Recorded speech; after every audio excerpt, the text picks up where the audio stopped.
Une pluie sanglante fait rage sur les cieux. Le sol est plein de sang. On dirait qu'un combat féroce entre des animaux sauvages venait d'y avoir lieu. Ça aurait vraiment été préférable si c'était le cas. Car en réalité, les zombies viennent de prendre possession des rues et règnent en maître absolu. Un jeune homme vient de frapper à la porte où ses camarades de classe se sont enfermés dans l'espoir d'échapper à la menace qui frappe le monde. C'est Zanhen. Il demande à ce qu'on le laisse entrer. Il ne veut pas mourir ainsi. Les zombies se sont regroupés et viennent vers sa position. Qu'on le sauve, par pitié. Un groupe de 3 jeunes garçons tiennent fermement la porte. Ils entendent bien les cris de détresse de leurs camarades, mais ils ont un problème. Ils ne savent pas ce qu'ils doivent faire dans ce genre de situation. Une personne vient de prendre parole dans la salle. Elle demande à ce qu'on le laisse entrer. C'est le délégué de classe. Elle fait savoir aux garçons que Zanhen est leur camarade de classe et par conséquent, ils ne peuvent pas l'abandonner. Qu'ils le laissent entrer maintenant. L'un des garçons lui demande si ses propos sont sérieux ou elle blague juste. Comment peut-elle envisager qu'on puisse ouvrir la porte alors que les zombies ont envahi toutes les rues? Pour le garçon, Zanhen a certainement déjà été mordu par des zombies. Le laisser entrer serait une très grave erreur. La fille fait comprendre au garçon qu'elle est la déléguée de classe. Elle n'abandonnera jamais un camarade. Qu'il le laisse entrer immédiatement. S'il y a n'importe quoi par la suite, elle en prend la responsabilité. Pour la fille, si Zanhen peut encore parler et crier, ça prouve qu'il n'a pas encore été infecté. Elle fait savoir aux garçons qu'ils peuvent encore l'aider, mais elle veut le laisser mourir. Ne vont-ils pas se sentir coupables? Elle vient de toucher un point sensible chez les garçons. Malgré le fait qu'ils trouvent que c'est une mauvaise idée, ils ne peuvent plus se résoudre à laisser mourir leurs camarades de classe dans une situation pareille. S'il y a une chance de le sauver, alors ils vont le faire. L'un des garçons fait savoir aux autres qu'il va compter jusqu'à 3 et ouvrir la porte. Après que leurs camarades Zanhen soient entrés, ils doivent refermer la porte immédiatement. Les autres sont d'accord et pensent que son plan est bon et bien planifié. Le décompte vient d'être lancé. Et de 1, et de 2, et de 3. La porte vient d'être ouverte et le pire scénario vient d'arriver. Leur camarade Zanhen s'est déjà métamorphosé en zombie et vient de lancer une attaque vers le garçon qui était au milieu. L'horreur vient de prendre place dans la salle. Le message est clair pour tous. Ils vont tous y passer. Le garçon du milieu est au sol, face à son camarade Zanhen, infecté et qui s'apprête à le mordre. Le garçon demande de l'aide à ses camarades, mais hélas pour lui, chacun essaye de se sauver lui-même. Le garçon finit par se retrouver tout seul avec le zombie qui par la suite va lui mordre le bras. Quelques instants plus tard, la vie du garçon est rebobinée suite aux différentes choses qui vont suivre par la suite. Après avoir subi la morsure du zombie, le garçon qui est en réalité notre protagoniste s'est coupé le bras pour ne pas être infecté. Alors que les zombies ruaient dans la salle, la majorité de ses camarades, sous la supervision de leur délégué de classe, lui ont tourné le dos. Le monde est devenu apocalyptique par la suite.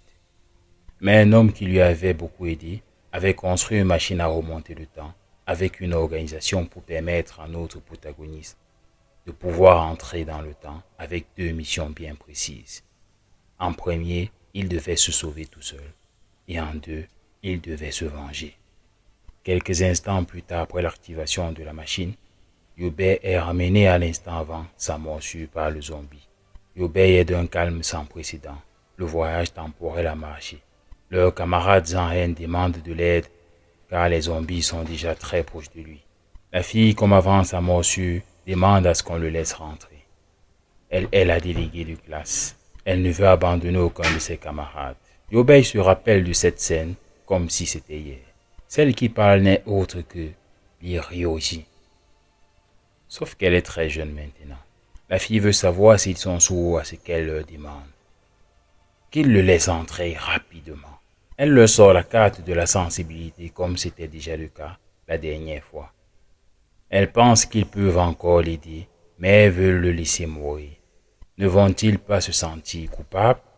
Yobei se rappelle parfaitement de ce jour. Comment pourrait-il oublier ce jour où tout a changé dans sa vie? Il est enfin revenu. Le mécanisme a réussi. Il voulait revenir et tout changer, et c'est fait. D'un regard effroyable, Yobei fait savoir à la fille que leur camarade Zanren, actuellement dehors, a peut-être déjà été mordu par un zombie il y a longtemps. Il veut savoir si elle est prête à gérer les conséquences de ce qu'il pourrait poser comme acte si on le laissait rentrer. La fille veut savoir si personnellement, il a vu le garçon se faire mordre. Par la suite, elle fait savoir à Yobei qu'elle est la déléguée de classe. Elle prend la responsabilité de tout ce qui pourra arriver par la suite. Yobei n'a aucun problème avec ce qu'elle vient de dire. Il va se plier à ses ordres. D'un geste de galanterie, il vient de demander à la fille d'ouvrir la porte par elle-même. La fille ne comprend pas son geste. Même les autres filles cachées sous la table dans la pièce sont surprises par son geste. La fille veut savoir si le garçon se voit encore comme un homme. Comment peut-il demander à elle, une fille, d'ouvrir la porte? D'un sourire, le garçon veut savoir pourquoi il ne pourrait pas lui demander de l'ouvrir elle-même. Elle ne sait qu'être hautaine, laisser toutes les corvées et le sale boulot à la charge des autres, puis s'en attribuer tout le mérite. Pour Yobei, elle n'est qu'une femme hypocrite qui ne pense qu'à elle. La fille lui demande d'arrêter de lui parler ainsi. Ce n'est rien, elle va le faire elle-même. Elle n'a jamais eu peur avant et ce n'est pas aujourd'hui que ça va commencer. Elle vient de pousser l'autre garçon devant la porte en les traitant de lopettes. Ils ne sont que des peureux. À peine avoir touché le poignet de la porte, Zanren vient d'enfoncer la porte sur elle. Elle ne comprend pas ce qu'il se passe. Mais après avoir bien observé, elle vient de comprendre. Son camarade Zanren s'est transformé en zombie et prêt à la mordre. L'horreur vient de s'installer dans la pièce. Tous ont remarqué que leur camarade est déjà infecté. La fille demande à ce que tout le monde fuit, mais un autre garçon fait remarquer qu'il n'y a aucun chemin pour s'échapper. La déléguée est prise de peur. Elle vient de se mettre derrière le garçon en le poussant, demandant à ce qu'il le sauve. Le garçon ne comprend pas. Il veut qu'elle la lâche. N'a-t-elle pas dit qu'elle devait assumer si une chose de ce genre arrivait? Yobei vient de surgir et donne un coup de pied sur la fille pour la pousser vers le zombie en haine.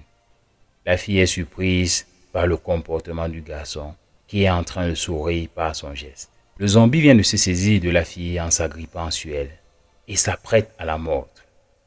Mais ça ne va pas être le cas, car en réalité, Yobei avait déjà prévu le coup et d'un coup de clé à plomberie, il vient d'écraser la tête du zombie haine comme une tête de pastèque. La fille est horrifiée par ce qu'elle voit. Depuis quand le garçon est comme ça? Yobei lance juste un sourire. La fille se retrouve hors de la salle avec le reste du corps du zombie. Elle demande à Yobei de la sauver. Celui-ci repense à son ancienne vie avec elle. Elle a passé tout son temps à le persécuter. Et il pense qu'aujourd'hui c'est son tour d'être persécutée elle aussi. Le garçon vient de prendre la porte qui avait été défoncée par le zombie plus tôt pour la remettre en place. La fille veut savoir ce qu'il est en train de faire au lieu de la sauver. Mais ses mots retentissent dans le vide car Yobei n'y prête même pas attention. Tous les autres élèves sont surpris par son comportement. Le garçon demande ce qu'ils attendent exactement. Qu'ils viennent tous bloquer cette porte. Chacun accourt vers la porte avec un accessoire dans le but de sceller la porte. La déléguée leur demande ce qu'ils sont en train de faire exactement. Qu'ils la laissent rentrer. Elle veut qu'on la sauve. Elle est la déléguée de classe. Comment peuvent-ils la traiter de la sorte? Yobei est sans stress face à cette situation. Cette fille mérite tout ce qui lui arrive, pense-t-il. Quelques instants plus tard, l'un des garçons devant la porte remarque que la déléguée de classe a cessé de crier. La fille à côté demande si elle s'est échappée ou si elle s'est fait mordre, elle aussi. Un autre garçon derrière notre protagoniste ne comprend pas le comportement de Yobei. Il vient de jeter la déléguée de classe dehors et a même tué le zombie en haine. Pour lui, cette scène est tellement effrayante. Yobei est d'habitude gentil. Pourquoi est-ce qu'il a l'impression d'être à côté d'une autre personne? D'un regard, Yobei vient de lancer un regard poignant vers les filles derrière lui et tous les autres aussi. Il veut savoir s'ils ont peur de lui maintenant. Les filles s'empressent de dire non, même si leur regard en dit autre chose. Le garçon à la porte remercie Yobei, car sans son intervention, la déléguée l'aurait traîné vers sa mort à coup sûr. L'autre garçon pense aussi que la déléguée mérite de mourir, car elle a mis en danger la vie de tout le monde dans la salle. La fille à côté est d'accord. Sans l'intervention de Yobei, ils seraient tous morts dans cette salle. Yobei sourit et leur fait savoir à quel point il est content du fait qu'ils n'aient pas peur de lui. Il veut qu'ils ouvrent la porte pour le laisser sortir et aller voir la situation à l'extérieur. L'un des garçons à côté de la porte lui demande s'il s'entend parler. Comment peut-il penser à sortir? Yobei fait savoir à ses camarades qu'il vient de réfléchir à l'instant. Virer la déléguée dehors n'était pas une très bonne chose à faire. Alors c'est pourquoi il veut sortir et voir comment elle va. Un des garçons lui demande d'arrêter de déconner. Il y a des zombies dehors. L'autre le comprend, mais pense que c'est beaucoup trop dangereux. Yobei demande à ce qu'il dégage de son chemin immédiatement. Sous la colère de celui-ci, ils s'empressent tous de lui céder le passage et le regardent sortir comme un héros, même si pour eux, c'est de la pure stupidité. Yobei est dehors, mais quelque chose cloche. La déléguée et Zanren ont tous les deux disparu. Le soleil est sorti et les zombies sont aussi partis. Ses camarades viennent de refermer la porte immédiatement derrière lui. Pour eux, plus question de le laisser entrer. Il est devenu beaucoup trop dangereux et flippant. Ils pensent que le fait qu'il ait viré la déléguée dehors était un signal fort pour eux. Il pourrait aussi leur mettre dans la même situation s'il revient avec eux. Un autre pense qu'il est même probable qu'il ait été un assassin dans le passé. Le garçon sourit juste. En fait, il est content de s'être débarrassé de ses boulets. Il n'est pas censé s'occuper d'eux de toute façon. Ses camarades n'arrivent pas à le cerner. Comment se fait-il qu'ils ne manifestent même pas l'envie de rentrer avec eux? Au contraire, ils voguent dehors comme si les zombies n'existaient pas. L'un des garçons vient de se rendre compte qu'il se dirige tout droit dans la direction d'un monstre. C'est vers une femme zombie. Il se demande bien ce qui arrive à Yobei. Pourquoi marche-t-il vers la femme zombie? Est-il devenu fou? La femme fait face à notre protagoniste, prête à en finir avec lui. Mais Yobei n'est pas vraiment inquiet. Il vient de dégainer son arme et faire route vers celle-ci. D'un sourire, il vient de lever son arme et prend de la vitesse pour faire face aux zombies. Tous ses camarades sont stupéfaits par son geste. Comment peut-il courir vers ce zombie? N'a-t-il pas peur d'un violent coup? Son arme venait de transformer la tête du zombie en pastèque, comme c'était le cas avec celui de Zanren. Pour ses camarades, Yobei est devenu fou. Sinon, comment expliquer son comportement? Yobei vient de finir le travail. Il est devant le corps inanimé du zombie, sans moyen de bouger, car sa tête n'y est plus. Avant de partir, il ne va pas oublier de récupérer son butin sur ce monstre. C'est une pierre d'énergie, l'origine de l'apocalypse qu'ils vivent actuellement. Cette pierre est une ressource indispensable pour les mécanismes de l'apocalypse. Un autre zombie sans barbouche vient de sortir de nulle part. Il compte sur sa furtivité pour en finir avec le garçon. Mais celui-ci l'a déjà remarqué et ne va pas le laisser réaliser ses plans. Yobei se demande bien comment il va éclater celui-ci. D'un coup, il vient de prendre sa clé de réparation et se lance à l'assaut du monstre. Pour lui, ces zombies n'ont pas encore compris que les choses ont changé. Désormais, il est le chasseur et eux, ils sont ses proies. Pendant ce temps, ses camarades par la fenêtre le voient se déferler une fois de plus sur ce zombie. Mais qu'est-ce que c'est que ce bordel? Yobei, il a pris l'initiative de tuer ces zombies. Pendant ce temps, la fille à côté n'en peut plus, au point où elle veut même déjà gerber. La situation est tellement insoutenable, au point où l'un des garçons demande à son camarade ce qui se passe exactement. Tout à l'heure, il a fait la remarque que Yobei avait soudainement changé. N'est-il pas censé être un lâche? Comment peut-il ne pas craindre ces zombies? Aurait-il joué la comédie pendant tout ce temps? Pour l'autre garçon, c'est effrayant. Déjà qu'il vient de virer la déléguée de classe à l'instant, mais déjà étonnant de lui. Je ne pensais pas qu'il était comme ça. Pour le garçon, avec cette force extraordinaire qu'il possède, il serait bien qu'il revienne et les aide à tuer les zombies. Un autre veut savoir s'il s'entend parler. Comment pourront-ils laisser un fou pareil revenir parmi eux? Mais son camarade lui réplique. Que sont-ils censés faire de lui? Ils n'ont pas de nourriture. Où ils sont actuellement? Ils ne peuvent pas rester coincés ici et attendre de mourir de faim. Pendant leur discussion, un bruit vient de se faire par la fenêtre. C'est Yobei qui vient de briser celle-ci. Il veut savoir pourquoi ils sont encore dans cette pièce. Ils doivent sortir et tuer quelques zombies car c'est très excitant. Les deux garçons sont effrayés, mais en réalité ce n'est pas par ce qu'il vient de dire, mais à cause d'un zombie se trouvant juste derrière Yobei. Yobei, en voyant le zombie, n'est pas vraiment inquiet. C'est lui le chasseur désormais. Qu'il ne se méprenne pas. D'une rotation à un quart de tour sur sa gauche, il vient de se retourner pour refiler un coup hyper violent sur la tête du monstre. Le coup est tellement violent qu'en un seul coup seulement, il ne reste plus rien de la tête du monstre, mais juste des éclats de sang du monstre un peu de partout sur le garçon. Après avoir fini avec ce zombie, Yobei se retourne vers ses camarades de classe qui le regardent, tous étant effrayés par ses prouesses. Il fait comprendre à ses camarades que les liquides noirs constituant les monstres est vraiment dégoûtant. Il ne sait pas s'il va être infecté car il a dû en ingurgiter. Au départ, il pensait qu'ils pourraient tous voyager ensemble, mais actuellement, il pourrait se transformer en zombie.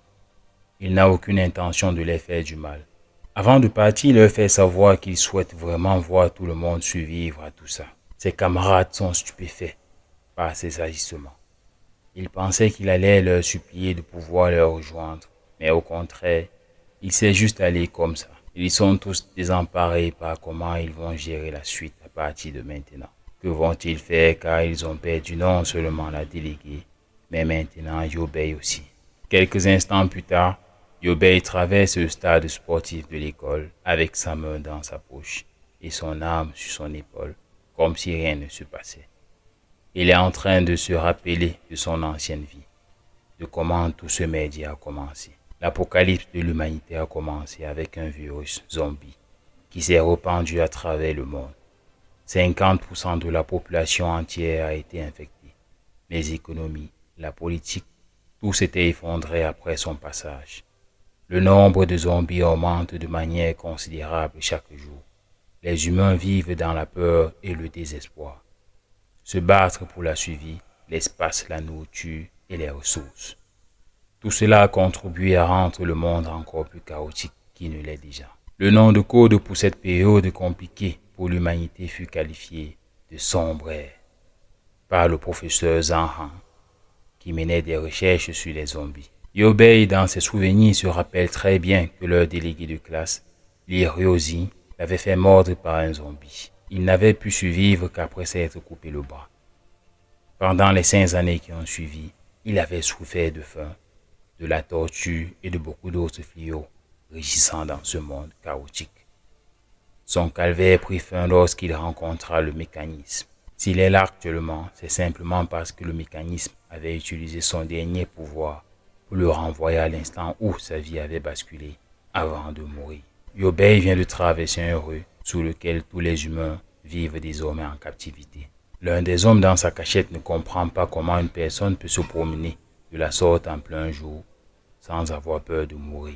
Il a dû manquer de nourriture et devenir fou par la suite.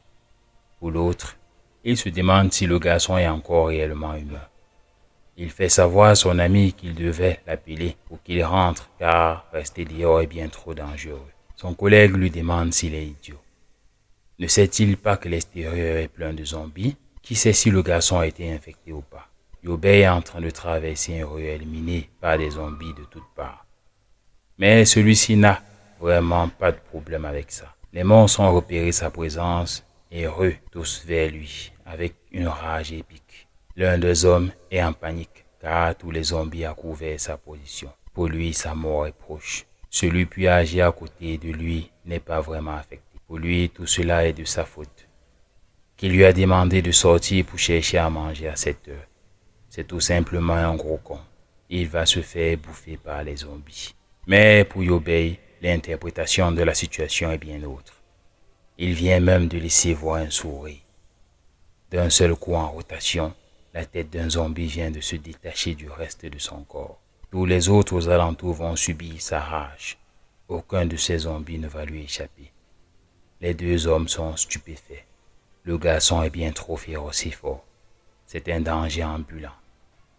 Il vient de comprendre pourquoi il pouvait se permettre de se déplacer en plein jour sans craindre les zombies. Non loin de la place où les zombies se font littéralement exterminer, une personne avec un regard plein de rage observe la scène attentivement. C'est Lee Ryo-ji, la déléguée de classe. Pour la fille, ce gars n'est qu'un bâtard. Tôt ou tard, elle va finir par le tuer. Yobei en a fini avec les zombies. Ces monstres n'étaient pas vraiment à la hauteur, pense-t-il. Un instant plus tard, il vient de remarquer un groupe de zombies qui se dirigent vers lui. Il est fatigué et sent déjà très mauvais. Il doit se réfugier de peur de se faire dépasser par le nombre. Notre protagoniste vient de décider de s'échapper de là car les bruits sont en train de faire en sorte que les zombies accourent en masse vers lui. En traversant la rue, une bande de racailles l'observe et se demande bien ce que fait ce jeune homme. Yobei vient de trouver l'entrée d'une épicerie qui lui est familière. Il cogne de toutes ses forces et demande à ce qu'on le laisse entrer, mais sans succès. Il sait qu'il est observé grâce à la caméra installée à l'entrée. Il fait savoir à son observateur qu'il est blessé. Il y a tellement de zombies qui le pourchassent qu'on lui ouvre la porte. Pour le vieil homme de tout à l'heure, c'est un gros idiot. Pense-t-il sérieusement que quelqu'un le laisserait entrer, à moins d'être un idiot lui-même? Pendant ce temps, le jeune homme à côté est très inquiet pour la suite de notre protagoniste. D'un coup à la porte, l'épicerie vient de se mettre à s'ouvrir. Mais avant qu'il ne songe à y entrer, un zombie lui fait déjà obstacle de dos. Yobei doit l'éliminer avant de pouvoir y entrer. D'un coup, comme à son habitude, il vient de mettre hors d'état de nuit le zombie derrière lui. Par la suite, il lance son arme vers la femme zombie et profite pour se glisser rapidement à l'intérieur de l'épicerie. Les zombies sont en colère. Leur proie vient de leur échapper. Ils essayent d'entrer, mais hélas pour eux, Yobei, quant à lui, est en sécurité désormais. Il lance un coup d'œil dans l'épicerie et a l'air de chercher quelque chose en particulier. La petite fille ayant ouvert la porte pour le sauver est cachée derrière le comptoir et n'a pas l'air de vouloir se présenter en face de celui-ci. Elle n'a ouvert la porte que pour qu'il prenne ce qu'il a besoin et s'en aille. Juste à côté, les racailles de tout à l'heure sont surprises par les performances du garçon. Ils n'en reviennent pas qu'il ait la capacité de pouvoir les tuer. L'un des pourris fait savoir à leur frère supérieur centipède qu'un garçon vient de tuer à l'instant 6 zombies tout seul. De plus, il a même réussi à entrer dans l'épicerie en face. Pour le chef des racailles, c'est une très bonne information. Apparemment, il se serait trompé sur la puissance des zombies. Ils ne sont pas si forts que ça. Si cet étudiant a pu le faire, alors eux aussi. Yobei dans l'épicerie lance un sourire. Il sait déjà que la jeune fille est cachée derrière le comptoir. Il fait savoir à celle-ci qu'il a déjà aperçu, qu'elle se montre et lui donne la clé du rideau immédiatement. Après quelques secondes d'attente, la fille n'a toujours pas l'intention de se montrer ou de remettre une quelconque clé. Notre protagoniste vient de s'adonner à un jeu en faisant semblant d'avoir très mal. Sa blessure ne fait que s'ouvrir plus qu'elle le sauve par pitié. Elle est tombée dans le panneau. Elle vient de sortir de sa cachette et accourt vers notre héros avec une boîte de médicaments.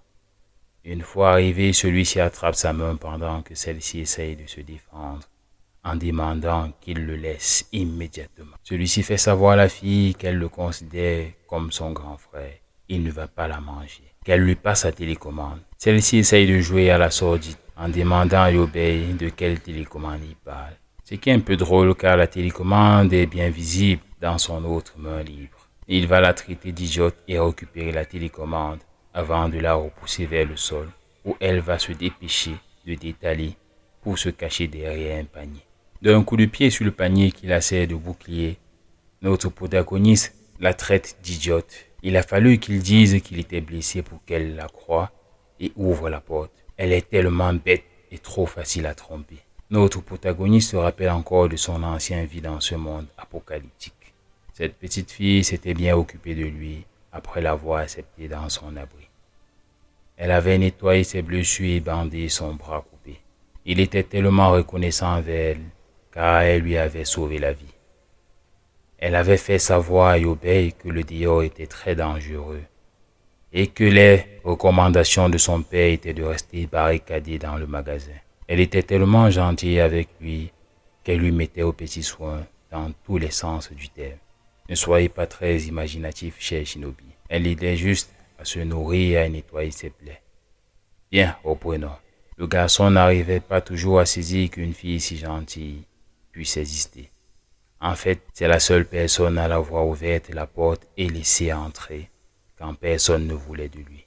Si elle n'avait pas été là, il aurait pu mourir en perdant tout son sang ou être bouffé par des zombies. Mais ce moment de paix n'avait pas duré très longtemps. Par la stupidité de cette fille, elle laissa entrer une bande de racailles malveillants, quoi sans hésiter pour la remercier de leur avoir ouvert la porte, se proclama nouveau maître des lieux dès à présent.